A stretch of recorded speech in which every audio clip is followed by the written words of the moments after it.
Arqueomanía. Bienvenidos a Arqueomanía. Nos encontramos en Luxor, al pie del Valle de los Reyes.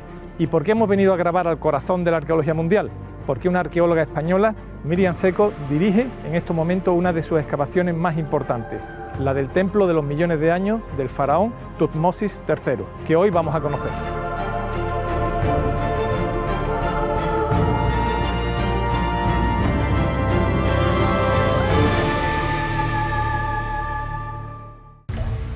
Cuadernos de campo.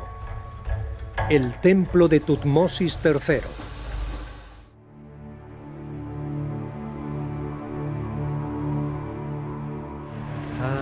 Luxor, la antigua Tebas, es uno de los centros mundiales de la arqueología. Se trata de la ciudad de los templos y de las tumbas de los grandes faraones, cuyas vidas prodigiosas llegan hasta nuestros días gracias a la escritura jeroglífica. Una arqueóloga española, Miriam Seco, dirige la excavación de uno de sus yacimientos más importantes, el templo de millones de años del gran faraón Tutmosis III, lo que supone un motivo de orgullo para toda la arqueología española. El templo de millones de años, terminología de la época, para evocar la trascendencia infinita, se ubica en un lugar muy especial, compartiendo espacio con los grandes templos de otros faraones, como el del famoso Ramsés II. El templo de Tutmosis III, uno de los faraones más importantes, se encuentra justo al borde de la tierra fértil donde comienza la montaña. Fue una zona de necrópolis desde antiguo, están los grandes templos de millones de años de los faraones y detrás se encuentran las tumbas de los nobles, la montaña y detrás justo el gran Valle de los Reyes donde están las tumbas de estos faraones que hicieron su templo en esta zona y su tumba en el Valle de los Reyes. Debemos ahora conocer quién fue Tutmosis III y cómo se logró descubrir y excavar su templo. Para nosotros es sensacional, ¿no? Espectacular conocer contigo el templo de millones de años de Tutmosis III. Pero me gustaría contar a quién fue Tutmosis III. Tutmosis III fue un gran faraón de la 18 dinastía, fue un gran estratega, fue el que puso las bases de lo que sería el futuro gran imperio del Reino Nuevo. Y durante su reinado Egipto alcanzó una máxima extensión tanto por el norte como por el sur. Estamos en el templo de millones de años. ¿Cómo era este templo? ¿Qué significa ese concepto de millones de años? ¿Y cómo te has planteado la excavación de un edificio tan imponente? Me llamaba muchísimo la atención que un faraón tan importante como fue Tutmosis III pues hubiera caído en el olvido su templo de millones de años, una construcción tan importante. Esto estaba totalmente en ruinas, totalmente enterrado por la arena y mi objetivo desde el principio era poder sacar a la luz toda esa información, saber más de este periodo tan importante de la historia y sobre todo excavar por primera vez el templo en su totalidad, que nunca se había hecho antes. Se habían hecho intervenciones esporádicas en el año 1886, en 1906, en los años 30. Tutmosis III, sexto faraón de la dinastía 18, en el conocido como Imperio Nuevo, reinó entre los años 1479 hasta 1429 a.C. Faraón poderoso y militar, logró alcanzar la máxima extensión del imperio egipcio, desde la Nubia hasta el Éufrates. Hijo de Tutmosis II y de una concubina, tuvo que soportar la prolongada regencia de la gran esposa real Hatshepsut, hija de faraones y mujer poderosa, que llegaría a reinar 20 años. Su biografía bien merece una novela. Su templo, que se alza sobre el de Tutmosis III, es soberbio y visita obligada para quien se dirige al Valle de los Reyes. Y aunque la reina fue sometida a la damnatio memoriae, a la condena del olvido, tanto refulgió en vida que sus destellos alcanzaron nuestros días.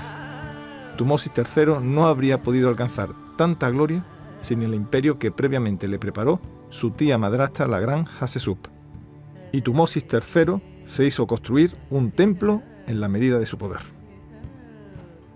El templo es un templo semi-excavado en la montaña, es un templo realizado en 3 terrazas, hay un desnivel de casi 9 metros, desde la entrada en la zona del pilono hasta la zona alta donde está el santuario. Estos desniveles pues se suben por una serie de rampas, tiene una parte central que es la parte sagrada, donde tenemos el pórtico, el peristilo, la sala hipóstila, el santuario con la capilla principal dedicada al dios Amón, al dios que estaban dedicados todos estos templos, pero luego el templo era todo un centro administrativo, un centro económico, un centro político. Entonces pues tenía una serie de almacenes y de talleres en toda la parte norte, tenía una serie de viviendas de los sacerdotes que se ocupaban del mantenimiento del templo. Y aparte del nombre de Tutmosis III, el nombre del gran faraón, se ha logrado mantener el recuerdo, la memoria, el nombre exacto de algunos de los sacerdotes, ¿no? Como en el de la casa que nos encontramos.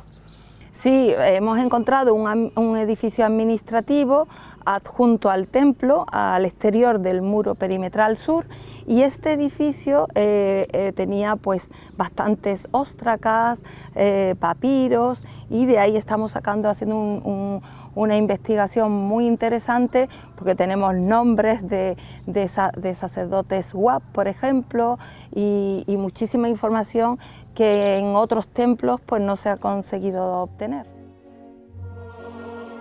La dirección de un yacimiento arqueológico de esta importancia y extensión requiere un cuidadoso plan de trabajo y de un exigente proceso arqueológico y científico.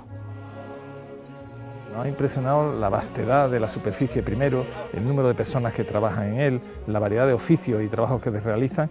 ¿Nos puedes describir brevemente cómo te has planteado la campaña de este año, qué vas a hacer y por qué personas trabajando en oficios tan distintos? A comienzo de campaña siempre nos concentramos en la fabricación de nuevos adobes, que luego se utilizan en la segunda fase de la campaña para las restauraciones de los muros perimetrales y de los muros de adobes. Hemos iniciado el trabajo de los canteros, porque esas piedras también las vamos a utilizar en las reconstrucciones de algunas zonas del templo, y paralelamente a esos trabajos pues hemos abierto cuadrículas, ¿no? Este año pues estamos concentrados en el muro perimetral oeste, que es el que falta por terminar, pero luego hemos abierto la zona de la capilla dedicada a la diosa Hathor. Hemos continuado con los estudios de la necrópolis de finales de la dinastía 11 al exterior del muro norte, y hemos continuado con la zona de la necrópolis de época tardía. Una vez que el templo se destruyó,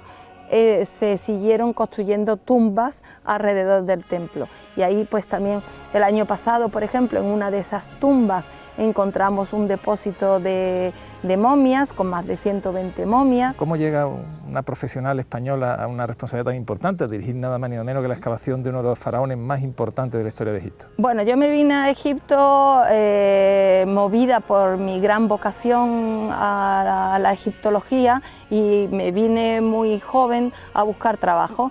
Entonces estuve pues casi 10 años trabajando con misiones francesas, alemanas, americanas, en distintos puntos de la geografía egipcia, y eso es lo que me ha permitido obtener experiencia y conocer metodología de todas estas diferentes instituciones, y es lo que me ha dado la experiencia para luego yo montar mi propio proyecto, que eso era mi sueño, el tener un proyecto propio. El proyecto comienza en el año 2008.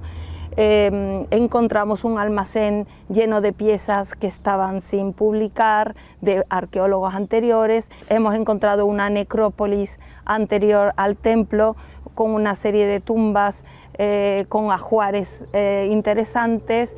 Hemos encontrado una necrópolis posterior al exterior de los muros perimetrales del templo. En fin, que el yacimiento se ha ido enriqueciendo con todos estos aportes, y nos va a permitir contar la historia de casi 1000 años de la historia egipcia. Ahora el gran reto es musealizar todo esto y transmitir toda esta información que estamos obteniendo del pasado, transmitirla a los futuros visitantes del país. ¿Cómo valorarías tú la presencia española en Egipto? La presencia española ha aumentado en los últimos años enormemente.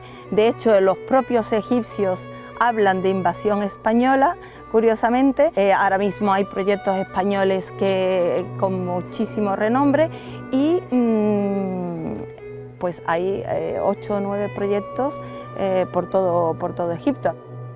En el yacimiento se superponen 1000 años de historia, con necrópolis de distintas dinastías entreveradas en sus ruinas. Algunas presentaban ricos ajuares de joyas y cuchillos mágicos que se exponen en el Museo de Luxor. Somos testigos de la extracción de 2 momias de una necrópolis antigua situada junto al muro sur del templo. En otra tumba se encontraron 120 momias de sepulturas profanadas en la antigüedad, lo que nos da una idea de la extraordinaria riqueza e información histórica y arqueológica del yacimiento. Uno, cuando sueña la ilusión de cualquiera, sería pues, el momento de entrar en una tumba no profanada y encontrarte pues, allí o la riqueza o sobre todo las momias. Tú lo hiciste, ¿qué sentiste en ese momento? Bueno, primero muchísima emoción, ¿no? Y luego pues pena, en cierto modo, por ver esa cantidad de momias saqueadas, pero luego es un gran reto a nivel de investigación, porque te surgen muchas preguntas de por qué metieron esas momias ahí, de quién era originariamente esa tumba. Entonces ahora tienes que investigar en esas informaciones del pasado para ir formando y creando esa nueva historia y transmitirla al público. Abandonamos, fascinados, el yacimiento en la orilla de los muertos, para cruzar de nuevo el Nilo y regresar a la ciudad de los vivos, tras dejar atrás los colosos de Menón, aquellos que, según la leyenda, cantaron al amanecer al mismísimo emperador Adriano. Y lo hacemos con el orgullo compatriota de comprobar cómo la arqueología española lidera científicamente algunos de los yacimientos más importantes del mundo. Egipto fue la cuna, y gracias a Miriam Seco, en su corazón nos encontramos colaborando con la inmortalidad del gran faraón Tutmosis III. Fragmentos. Museo de Prehistoria de Valencia.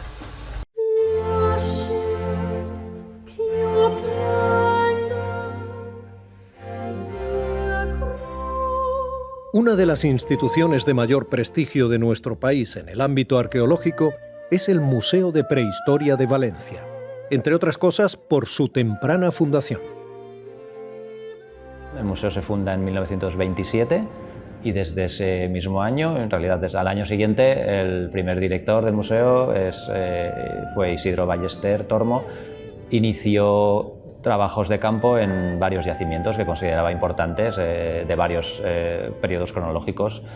3 de ellos son bien conocidos y han sido objeto de investigación hasta la actualidad: la Cova del Parpallo de Gandía, la Cova Negra de Xàtiva y la Bastida de les Alcuses de Moixent, 2 de ellos del Paleolítico y uno de cultura ibérica. Y eso es la muestra clara de que hubo esa voluntad de que el museo generara sus propias colecciones a partir del trabajo de campo propio.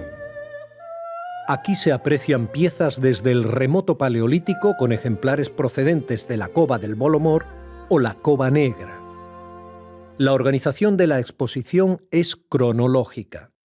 El planteamiento es fundamentalmente cronológico y centrado en la prehistoria de la provincia de Valencia. Se repasa la prehistoria desde el Paleolítico medio hasta época romana, desde un punto de vista, como he dicho, fundamentalmente cronológico, pero sin renunciar a aspectos temáticos, sobre todo en su periodo referido a la cultura ibérica, aspectos temáticos que tienen que ver con modos de vida pues, en el ámbito doméstico, en el ámbito funerario.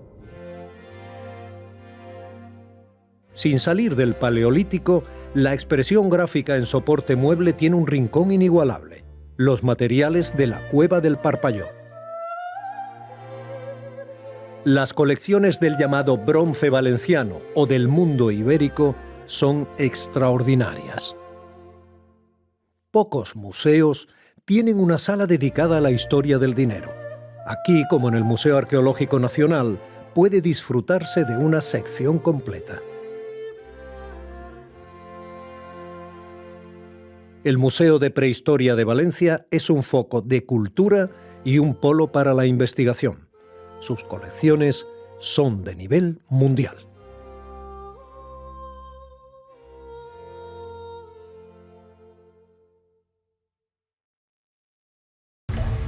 Historias de la arqueología.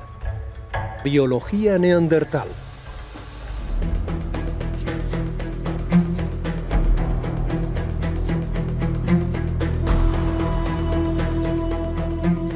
El hombre de Neandertal ha alcanzado cotas de fama que lo convierten en el espécimen extinto que mayor curiosidad despierta en la actualidad, al menos en Europa. Se habla de sus capacidades, de su extinción, de su herencia genética en nosotros. Se está convirtiendo en un fenómeno social y casi todo el mundo tiene una idea, siquiera vaga, de esta especie extinguida hace unos 40.000 años. Todo este mito del bruto, no, eso está desaparecido ahora mismo y vemos que es un ser humano más o menos como nosotros. La península ibérica es un lugar excepcional para estudiar al hombre de Neandertal, ya que los yacimientos en los que aparece se cuentan por decenas. Hay restos humanos, piezas de industria lítica y se ha conseguido extraer información genética. Desde Santa Linia a Gibraltar, desde el Sidrón a Ardales, hemos podido visitar y filmar una gran cantidad de estos yacimientos con características muy diferentes, complementarias. La península ibérica es una región muy importante porque tienes una formación geográfica muy bien definida. Significa que tienes solo una entrada por el norte y una entrada posible para el sur, sobre el estrecho. Y todo lo que se pasa dentro de esta península es algo que se forma dentro de todas las acciones que hay dentro de este sistema de la península ibérica. Y por eso es como un gran laboratorio de este proceso humano de los últimos 100.000 años.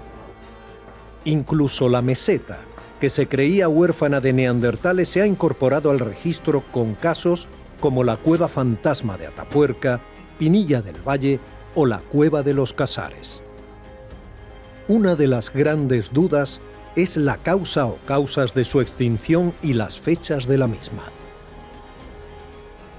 Recientemente se ha publicado que los neandertales de Cueva Antón y Rambla Perea, en Murcia, sobrevivieron unos 3.000 años más que los demás, desapareciendo en torno al 37.000 antes del presente. Por eso también se buscan los últimos neandertales en la cercana Cueva del Arco.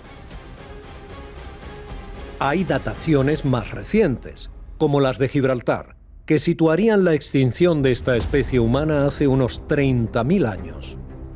Todas estas cifras son muy variables porque algunos sistemas de datación se recalibran.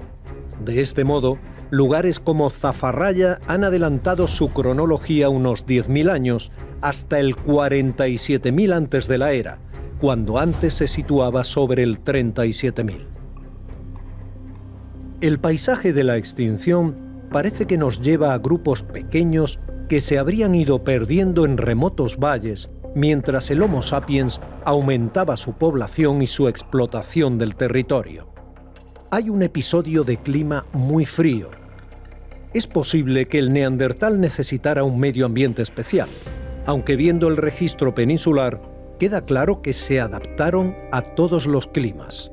Después de su separación, los humanos modernos hemos seguido evolucionando y cambiando a lo largo de 300.000 años, y los neandertales han seguido evolucionando y cambiando a lo largo de 300.000 años. Luego pasó algo, porque uno de estos carriles llegó a un callejón sin salida y el otro ha llegado a la Luna. Yo pienso personalmente que los neandertales han desaparecido de una gran parte de Europa, al menos del centro y del oeste, por estas causas climáticas, ¿no? Que hubo un momento donde esas poblaciones que estaban muy pequeños, ¿no? muy pequeños, que estos han colapsado y una nueva ola de nueva gente han entrado en Europa. Tal vez haya que conocer perfectamente la biología del neandertal, su anatomía y sus procesos fisiológicos para comprender bien las causas de su desaparición. Quizá sus diferencias con el hombre anatómicamente moderno lo condenaron a la extinción. Desde mi punto de vista, en mi interpretación particular, Los neandertales eran una especie humana completamente distinta a la nuestra desde el punto de vista de lo que es una especie en biología. ¿Por qué? Pues porque, primero, la anatomía es manifiestamente diferente dentro del parecido propio de que somos especies dentro de un mismo género, pero la anatomía es manifiestamente diferente, la anatomía de los neandertales y la anatomía de nuestra especie Homo sapiens.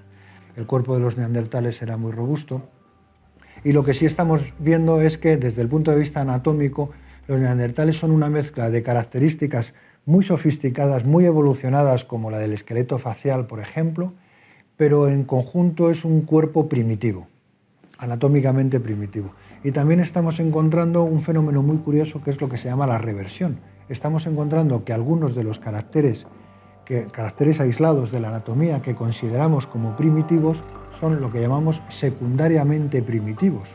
Es decir, han pasado por un estado de evolución y después adquieren una forma parecida a la de los antepasados anteriores. Es secundariamente primitivo. Pues este fenómeno de reversión evolutiva, muy curioso, muy particular, lo estamos identificando en diferentes partes del esqueleto y los restos del sidrón están contribuyendo de manera decisiva a esclarecer estos aspectos. Los neandertales utilizaban la boca, los dientes, como tercera mano de forma normal, habitual, constante y totalmente frecuente. Ahora, sabemos perfectamente que la boca no es precisamente adaptada para manejar, está hecha para comer.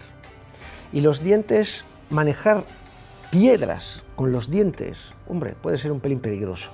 Porque si te rompes un diente, si encima hace 50.000 años, pues puedes tener un problema serio. Con lo cual, realmente, el hecho que tuvieran que utilizar la boca como tercera mano no suena a un invento genial.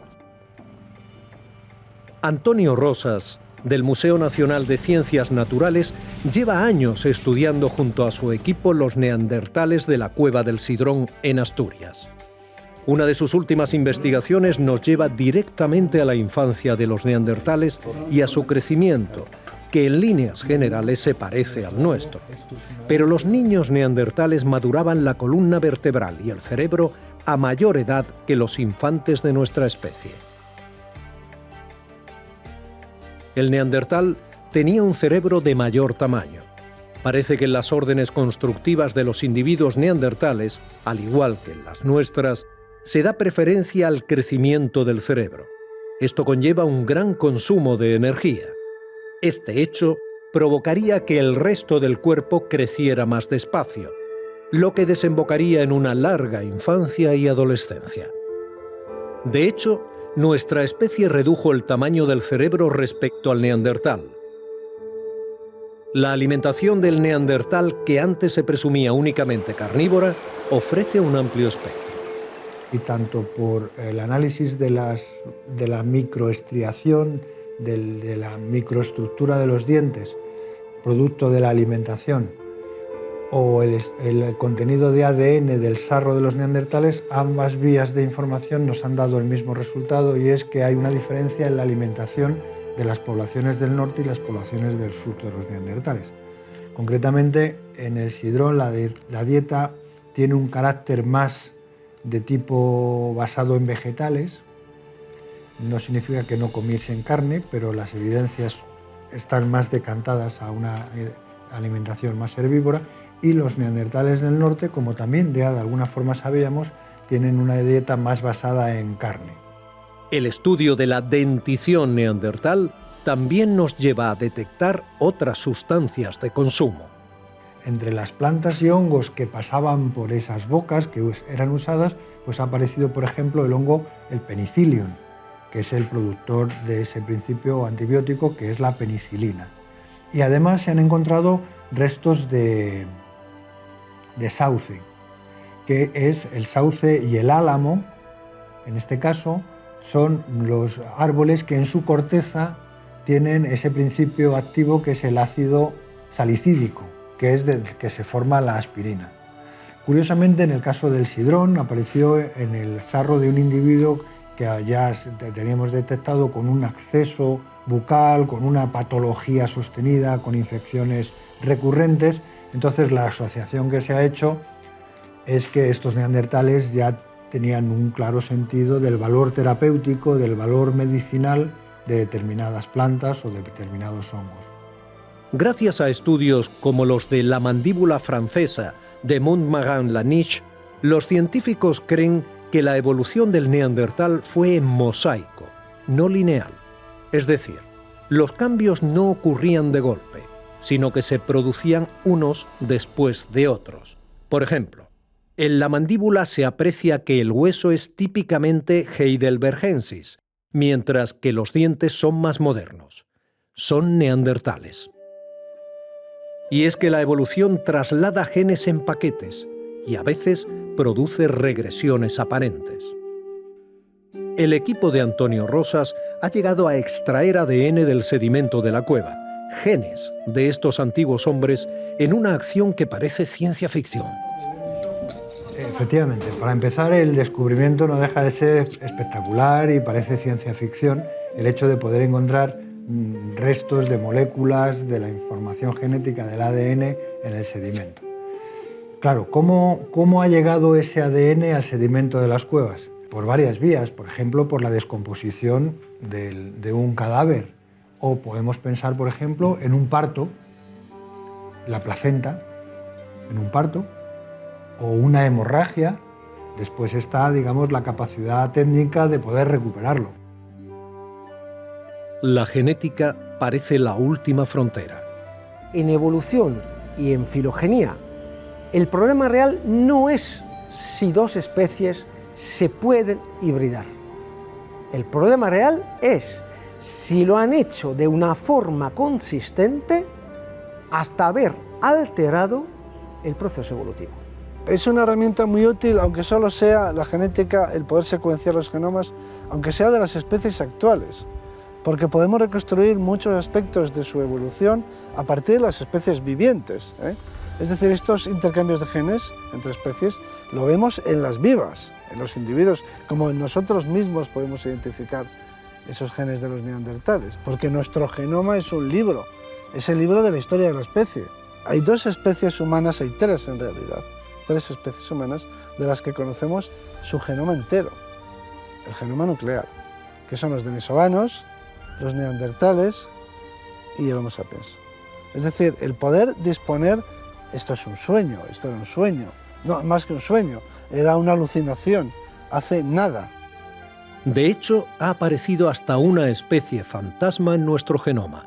Podrían ser los últimos Homo erectus. Hay que buscarle el fósil a esa cuarta especie.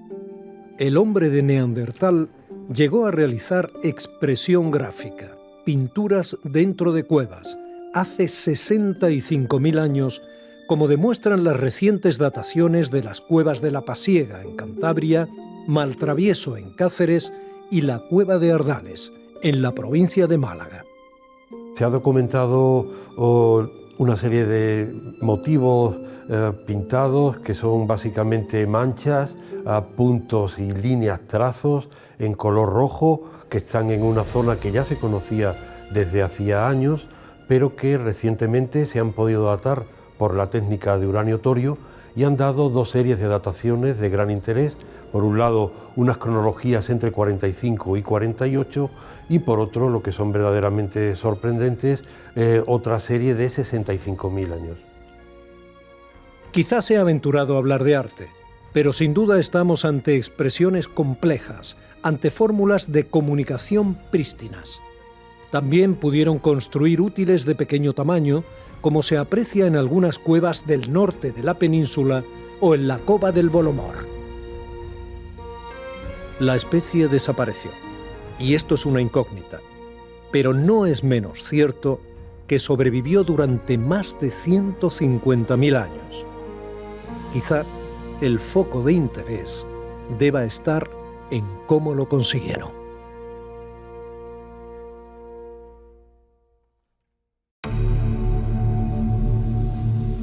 La semana que viene os hablaremos de Marcelino Sáenz de Sautuola y su Odisea de Altamira, de la villa romana de la Olmeda y de las momias guanches de Tenerife.